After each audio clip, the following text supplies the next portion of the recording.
বেশি আইন আইন করছিস তাই না? এদেশে ছেলেদের কোনো আইন নেই, তোর ক্ষতিও করব, তোকে জেলের ভাতও খাওয়াবো, আর তোকে ভুল প্রমাণ করেই ছাড়বো।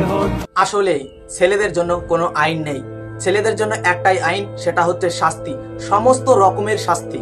ছেলে মেয়ের সমান অধিকার, কিন্তু লেডিস ফার্স্ট। ছেলে মেয়ের সমান অধিকার, কিন্তু ট্রেন, বাস, ট্রাম প্রত্যেকটা জায়গাতে মেয়েদের জন্য আলাদা সিট সংরক্ষণ।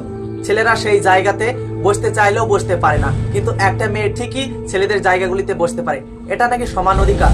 ছেলে মেয়ের সমান অধিকার, কিন্তু একটা স্ত্রী স্বামীকে ছেড়ে ডিভোর্স দিয়ে খুব সহজেই চলে যেতে পারে, কিন্তু একটা ছেলে যদি ডিভোর্স দিতে চায় তাকে লক্ষ লক্ষ কোটি কোটি টাকা গুনতে হয়, তাকে শাস্তি পেতে হয়।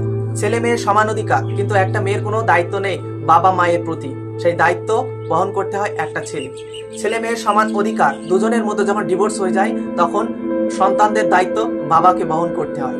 ছেলে মেয়ে সমান অধিকার, রাস্তাঘাট, মাঠে ফসল ফলানোর কাজে ছেলেরা থাকে, এসি রুমের জবের বেলায়, উচ্চপদস্থ চাকরির বেলায় মেয়েরা আগিয়ে থাকে। এটাই কি সমান অধিকার? এটাই কি ছেলেদের আইন? মেয়েদের বিভিন্ন ধরনের প্রোপাগান্ডা, নারীবাদীদের প্রোপাগান্ডার বিরুদ্ধে রুখে দাঁড়াতে গেলেই আমাদের সম্মুখীন হতে হয় এই ধরনের ছেলেদের। দেখছিস কি? একটা ছেলে হয়ে একটা মেয়ের গায়ে হাত দিতে লজ্জা করে না? কি রে দাদাগিরি দেখাচ্ছিস? সাহস থাকলে গায়ে হাত দিয়ে দেখা।